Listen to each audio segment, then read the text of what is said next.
This is breaking news.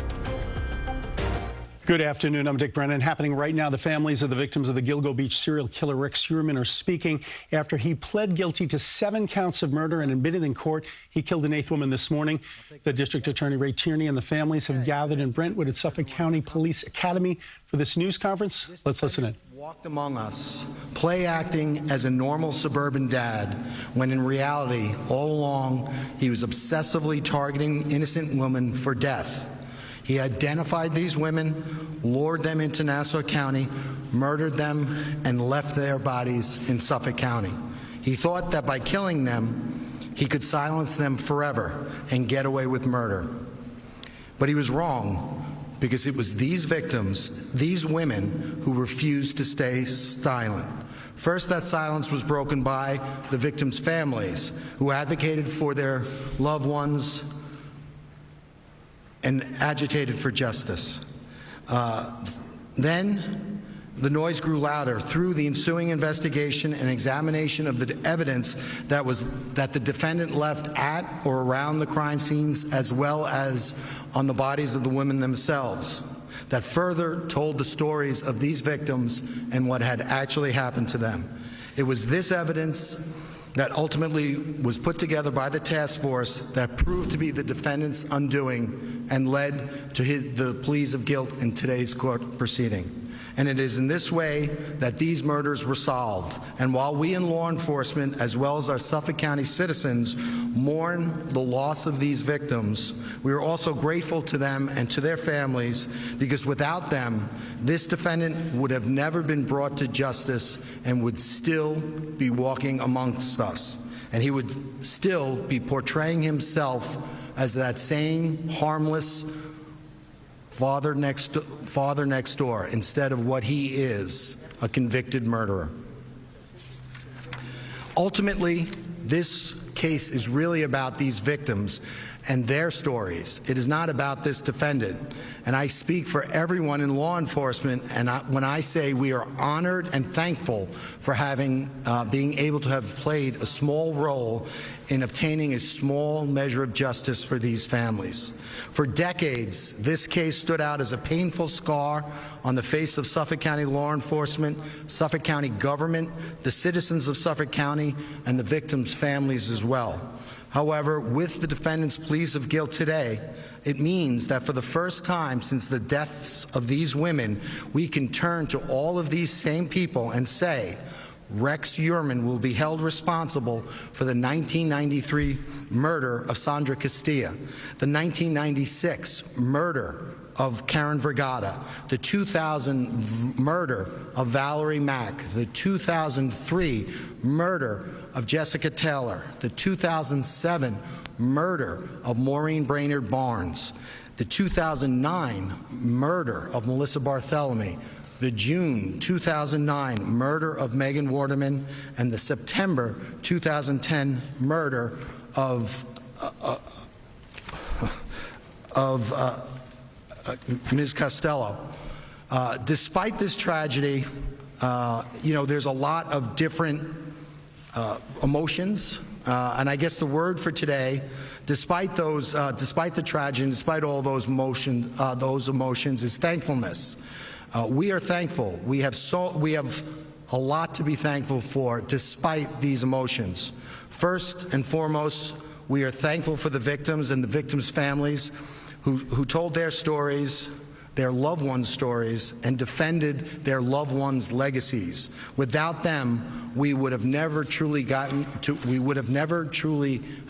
to know those victims. My start in this case occurred before I took office. A homicide detective with the Suffolk County PD, Pat Portella, gave my phone number to Melissa and Amanda. Melissa is, of course, Maureen Brainerd Barnes' sister, and Amanda is Melissa Bartholomew's sister. And they spoke with me. We had a really good phone conversation. And during that phone conversation, I heard the pain and frustration in their voices. They wanted answers. They wanted closure. I told them that we were going to do things differently. It was going to be a new manner of doing things. We were, first and foremost, we were going to form a task force, and we were going to bring all of the talents of all these people standing here to bear, and we were going to work together. We were going to not use this case as a political football to be kicked into the news stream on slow days or whenever it suited the political leader's purpose. We were going to be quiet.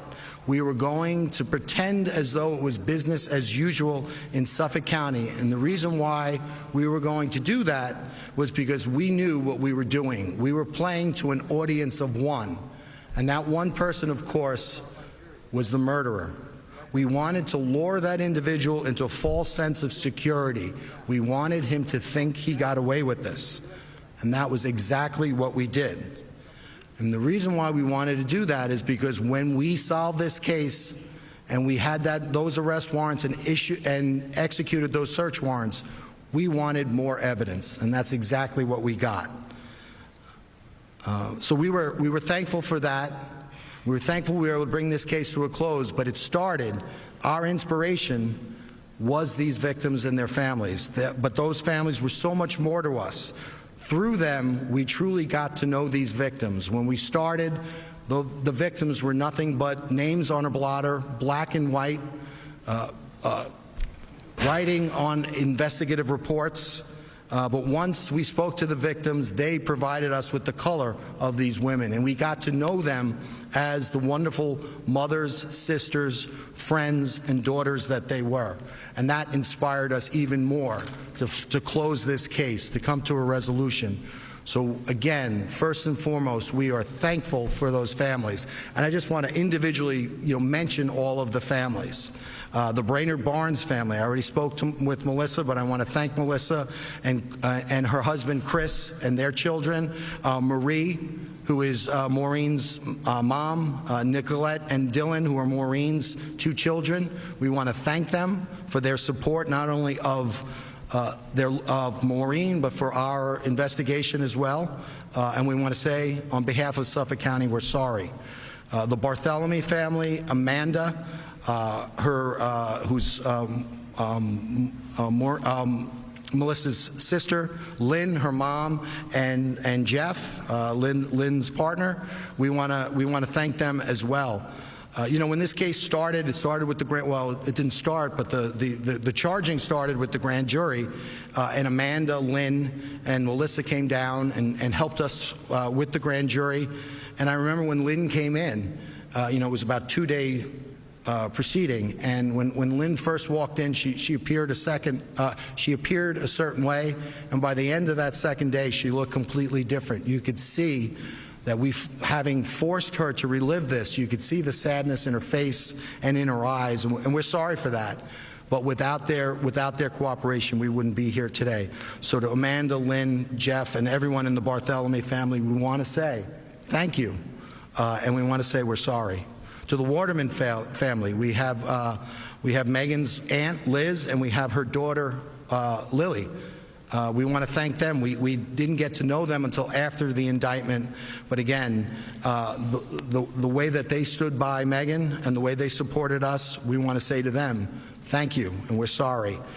To Amber Costello and her family, specifically Amber's sister Kim, we want to say thank you, and again, thank you for the support, and again, we're sorry for the loss of Amber. Valerie Mack, we met shortly before the indictment. We met Ed and Joanne Mack. Ed and Joanne Mack were foster parents and then the adopted parents of Valerie, and they gave Valerie the only happy home she ever knew, and really the only support she probably ever knew in her life. Meeting with them, they're incredibly special people. They're heroes. We also got to know Valerie's sister Angela and her son Aaron. Again, equally wonderful people. So to them, we want to say thank you, and we're sorry. Jessica Taylor, we got to know Jessica's mom, Liz, after the indictment. Prior to the indictment, we got to know Jessica's cousin, Jasmine. And right after the initial indictment of the first 3 victims, Jasmine came to us on behalf of Liz and said, please help us. Please find out what happened to Jessica. And at that time, we didn't have enough. And we said, look, we're going to work and we're going to try to get there. And we're going to work as hard as we can. Please trust us. And, Jasmine, on behalf of Liz, said they would do just that. So to Jasmine and Liz, I want to say thank you. And again, we're sorry. To the Vergata family, Karen Vergata. We recently went, I did, I know members of the Suffolk County PD had already spoken to the family, but my team recently went and we saw Eric and Gary, who were Karen's sons. Gary's not here today, but we got to meet Gary, and I know Gary's watching, so we want to say hello to Gary. Eric's here. We want to thank Eric. And again, we want to thank you and tell them how much we admire them for supporting their mom and for supporting us. And again, we want to say we're sorry. On behalf of all of Suffolk County, we're sorry for Karen's passing. The Castilla family, Cassandra Castilla. We had the opportunity shortly before the indictment to meet with Ariel, who's the husband of Ruth, and Ruth is Sandra's sister. Again, wonderful people who really stood by and supported Sandra. So we want to thank them for that. We want to thank them for their support of our investigation. And on behalf of Suffolk County, we want to tell them we're sorry. We're sorry. So that's the family. Again, they inspired us. They're the reason why we do what we do. Today was a very special day for us in law enforcement. Because it gave us the opportunity to turn to these victims and their families and say, listen, we told you we were going to work really hard. We told you we were going to do everything we can to bring closure to you. And that's why we work in law enforcement. And, we were able to do that to a small measure today. So we're happy for that. And again, so thankful for them. In addition to our victims' families, we have our law enforcement family. And, this case was, brought home by a task force that brought to bear the talents of a number of really great investigators from a lot of really great agencies. And again, so thankful to be able to have worked with so many talented people. It's not really, some people will say, well, this person solved Gilgo or that person solved Gilgo. That's not it at all. It was so many different pieces from so many different people, starting back in 1993 and culminating all the way through 2021. So again, and really beyond, actually. Again, so thankful for the great work. First and foremost, I have to thank my chief investigator, Rich Zacharies. I've been doing this for 30 years. I've had the benefit of working with truly the best investigators in the country and in the world. Rich is the finest investigator I've ever worked for and worked with. I do sometimes feel as though I work for him. But he was the architect of our grand jury. He put together our grand jury, and I think there's, whether it's an attorney or an investigator, I think there are very few people who could have done that logistically. And so to Rich, I want to say thank you. To our detective investigators, our analysts, again, all great. And I'm gonna mention a lot of people, and it's gonna, because it's not exciting to mention a lot of people, but they deserve mention. So I'm gonna mention them. We're gonna go through everyone, but not everyone, but a lot of people. We're gonna talk about our phone experts, Justin Doolittle and John Primiano. Unbelievable work in this case and so many others. Our analysts, Kaylee Homer, Erin Hansen. Unbelievable work combing through this evidence, this miles of evidence. And that's just to name a few. They're indicative of so many more. Our law enforcement partners, we had our DA people, our PD, our FBI, our New York State Police, our Suffolk County Sheriff's Office, our core people, Rory Forrestall, a DI, I hired Rory. He was supposed to come in and help us with our child abuse section, but he got waylaid in here, and he worked like heck for us and did a great job. We're so thankful for Rory. For Suffolk County PD, our homicide guys who are still with the task force today, Chris Kalvak and Scott Aquilina, great individuals, great investigators. Thank you so much, Chris, Scott. We had Jimmy Watson, who worked with us, and no longer with us. He's in Nassau. FBI agent Craig Mateo. Special Agent Craig Mateo. Everybody's young, I guess, compared to me, but I see him as a young guy, really talented agent, really great guy, really, really helpful. Investigator Tiffany Attai with the State Police. Again, along with Rory, Aaron, and Kaylee, really, plunged into the evidence in this case and really helped us out. She was also the one who did the infamous avalanche search. So we want to thank Tiffany for all of the work and all the work that they all did. We have a number of retired task force and former law enforcement officers with us today. We invited them, and I saw John Santoro, I saw Donna Giordano, Pat Albergo, just to name a few. And we wanted to invite those retired members because, again, there was a lot of talk about this case, a lot of talk about, no one cared about the women, who were murdered in this case. That nothing could be further from the truth. I'll talk about Pat Alberga. He worked Jessica Taylor's case. He retired when we had brought enough evidence to bring that case together. We called Pat. And he came to help us testify. Actually, he and Donna Giordano testified for us. But when Pat Albergo, who's retired, came in, he sort of walked through the door like a kid, like a little kid walking down the stairs during Christmas. And he's like, "Why am I here?" And I'm like, "Because we're going to charge this case." He was thrilled, and that attitude is indicative of every single one of all these agencies. So grateful to work with all of these people, both past and present. Our ADAs, Nick Santamartino, Andrew Lee, Michelle Haddad, Larry Opizzo, God help them, right? They get to know what I'm really like.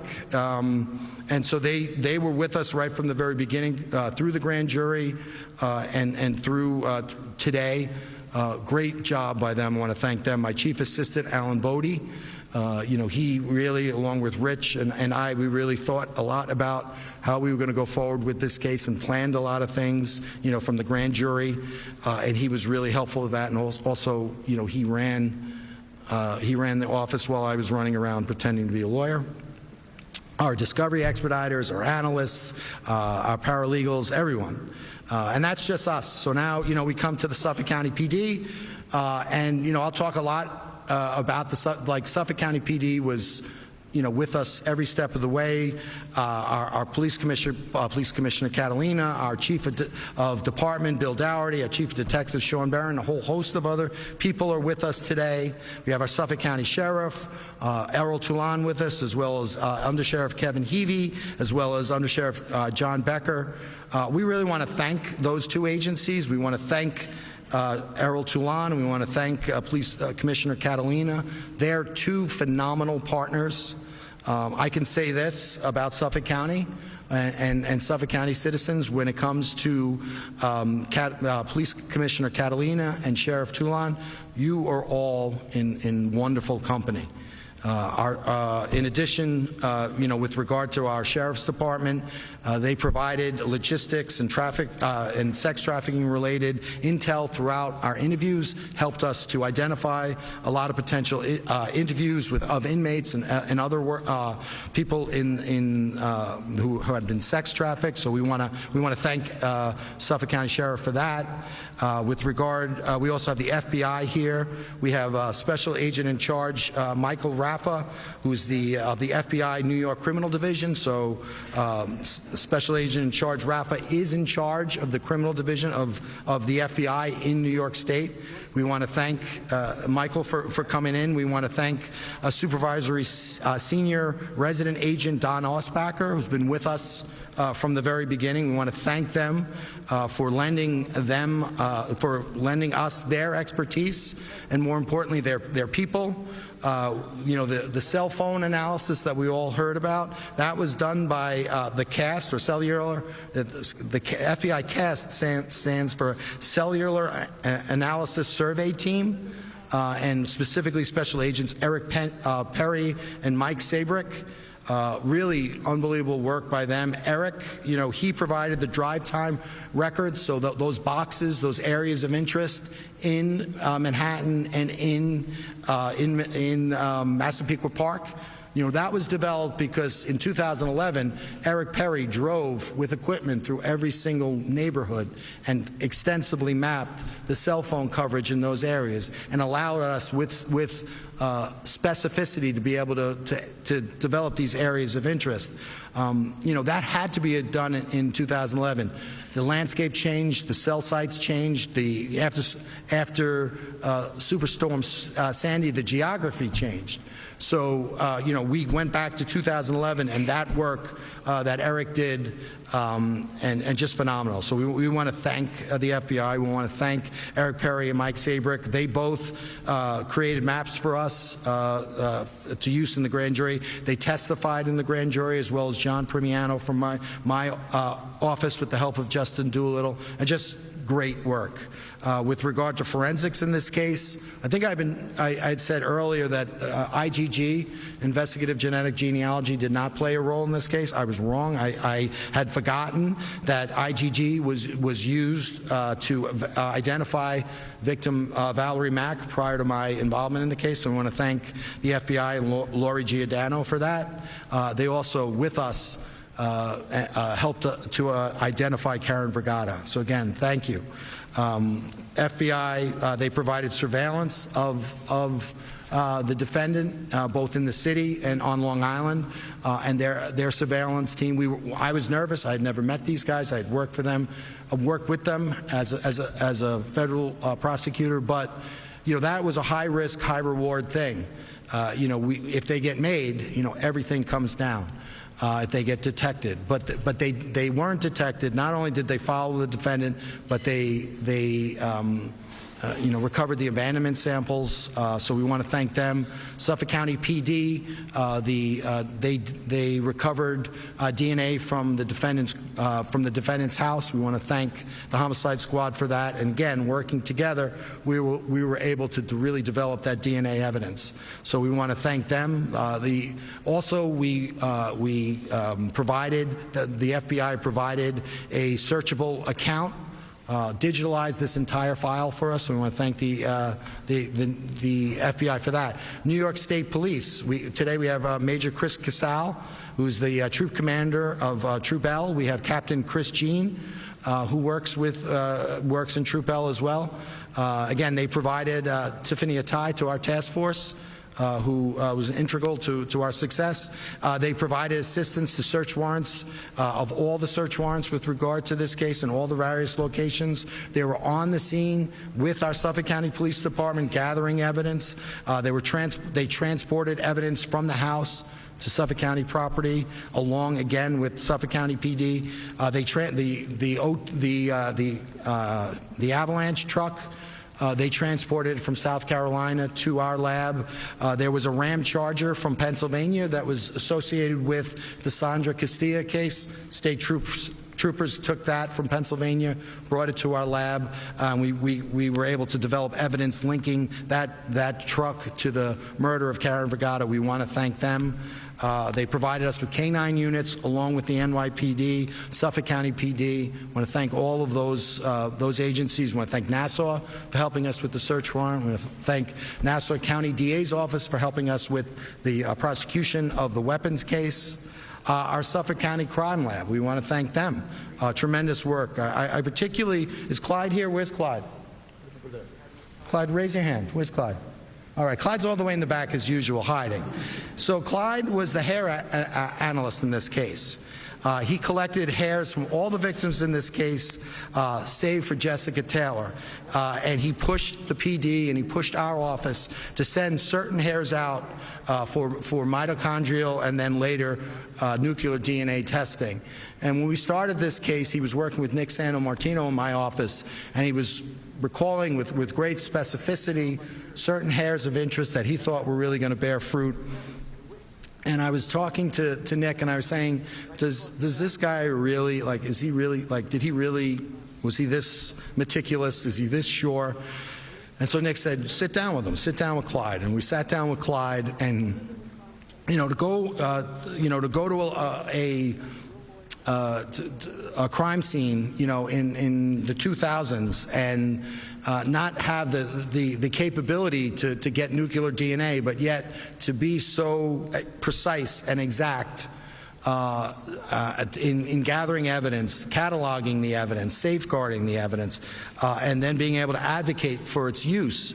Without Clyde, we probably wouldn't have gotten that evidence. So, Clyde's retired now, but we really want to thank Clyde.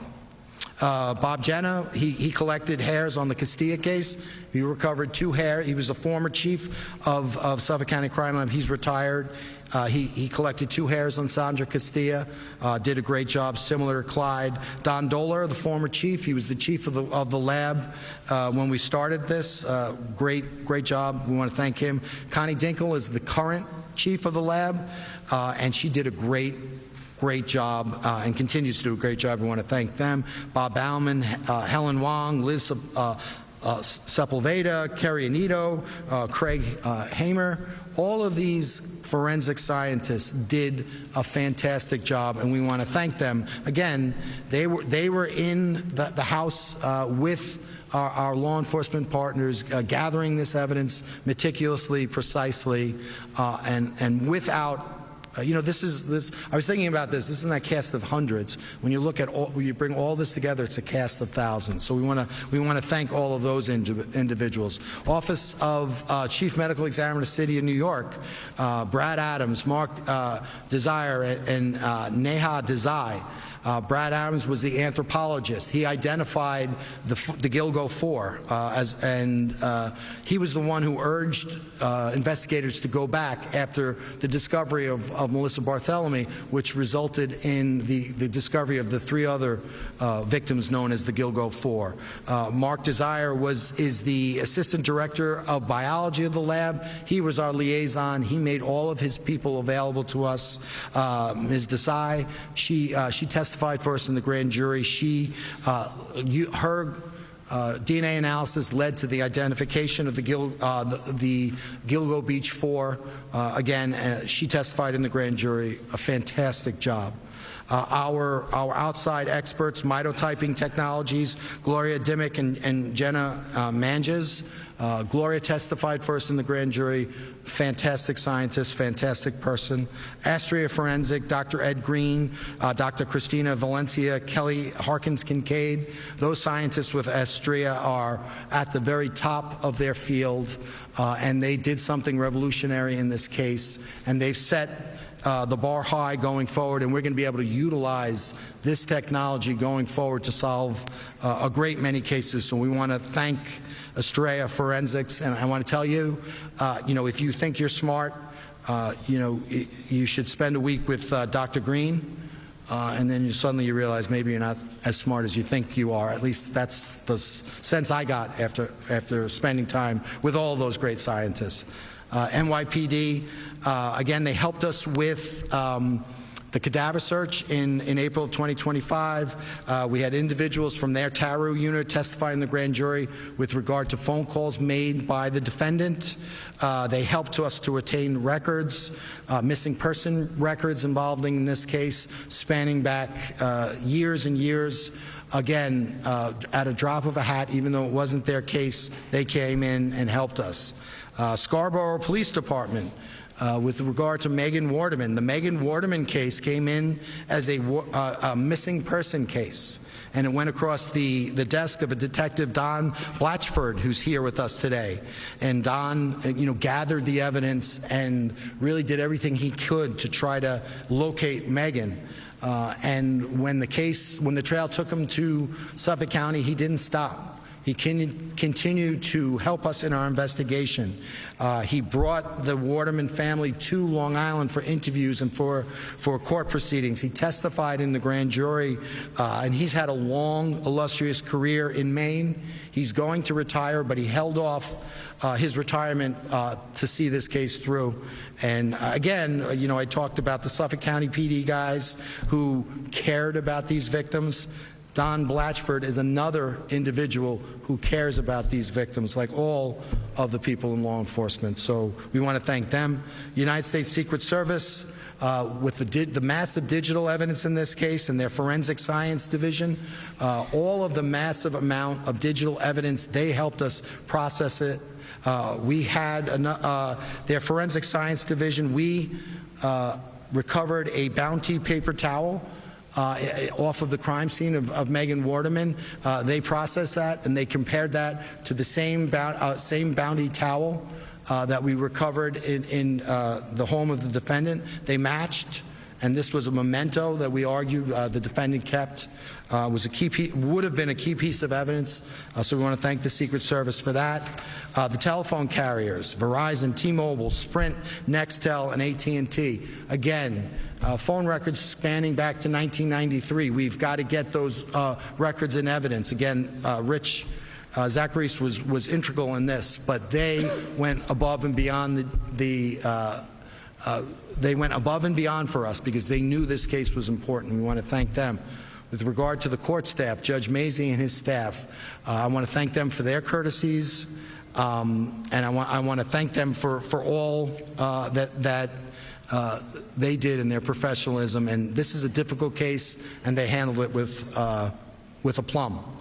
So, I'm going to turn it over to our partners, but just to clarify regarding the plea of guilt, the defendant has pled guilty to 3 counts of murder in the first degree pertaining to the murders of Melissa Barthelemy, Megan Waterman, and Amber Costello. And all of those 3 individuals were killed within 18 months between July of 2009 and September of 2010. That enabled us, the proximity of those murders enabled us to charge those 3 murder 1 counts. In addition to the sentences of that is life without the possibility of parole. With regard to the other 4 victims, they pled guilty to 4 counts of murder in the second degree. That's Sandra Castilla, Maureen Brainerd Barnes, Valerie Mack, and Jessica Taylor. Those sentences, 25 to life to run consecutive to each other and to the murder 1 charges. This defendant has additionally agreed to accept responsibility for the murder of Karen Vergata. And again, the sentence will be 25 years to life without the possibility of parole on the first 3 and 25 to life on the last 4, all of which is going to run consecutive. So we have 3 life without parole sentences and 4 25 to life sentences, all to run consecutive. So, with that, I'm going to turn it over to our law enforcement partners. So I'm just going to leave with this. This case closes and another one opens. There are still, bodies on that beach. There are still bodies in Suffolk County. There's no rest for the weary. We are going to continue to work with our partners and to try to obtain closure for as many families as we can. Thank you very much, and we're going to call up Police Commissioner Catalina.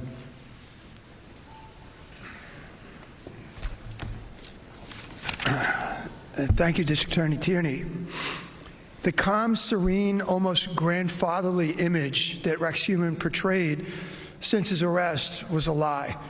And quite frankly, an insult to both law enforcement, but more importantly, the families that had to endure that during every court appearance over the last 2.5 years. Today, he was exposed for exactly what he is, a sadistic, soulless, murderous monster. And thankfully, everybody today got to see that.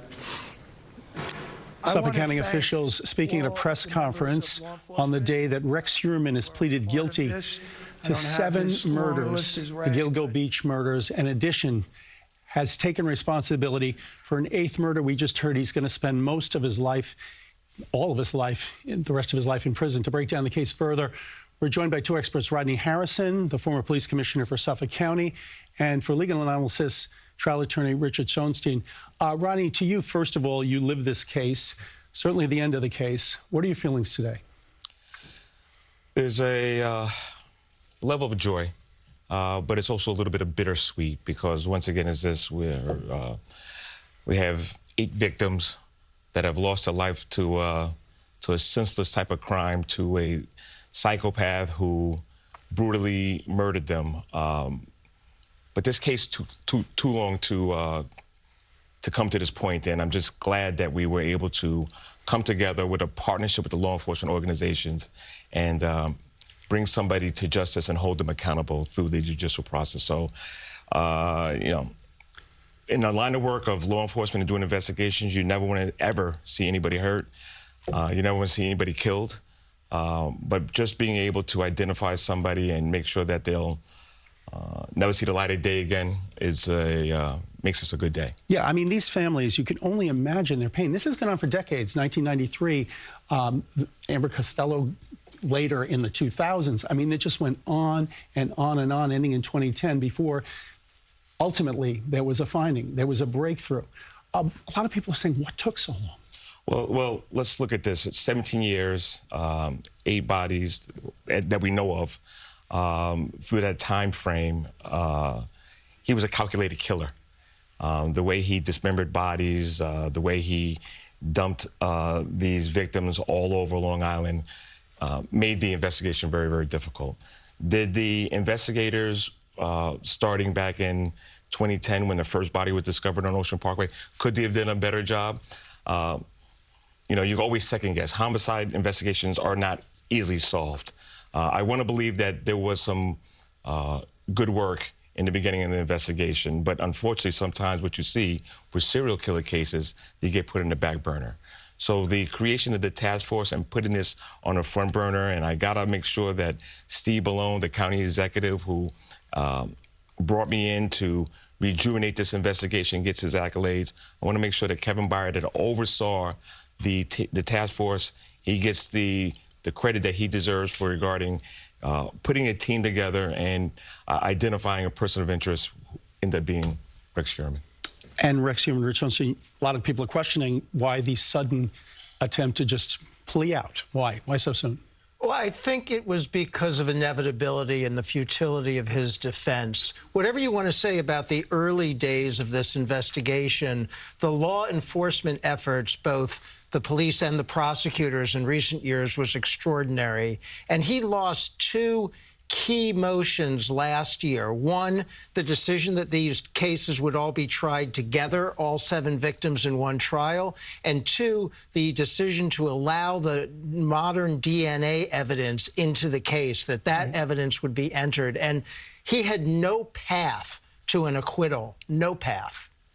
Okay, well, hopefully there is some closure for these families who've been through absolute hell the past few decades. And as we said, Rex Heuermann has pleaded guilty to 7 murders in the Gilgo Beach serial killings and today admitted to killing another woman, Karen Vergata. He'll be sentenced June 17th. Stay with CBS News New York for the very latest developments in the Gilgo Beach murder case. We'll bring you back to programming, but we'll come back on air when the families begin to speak. We'll bring you a special report later today at 4 p.m., wrapping up today's events. This has been breaking news.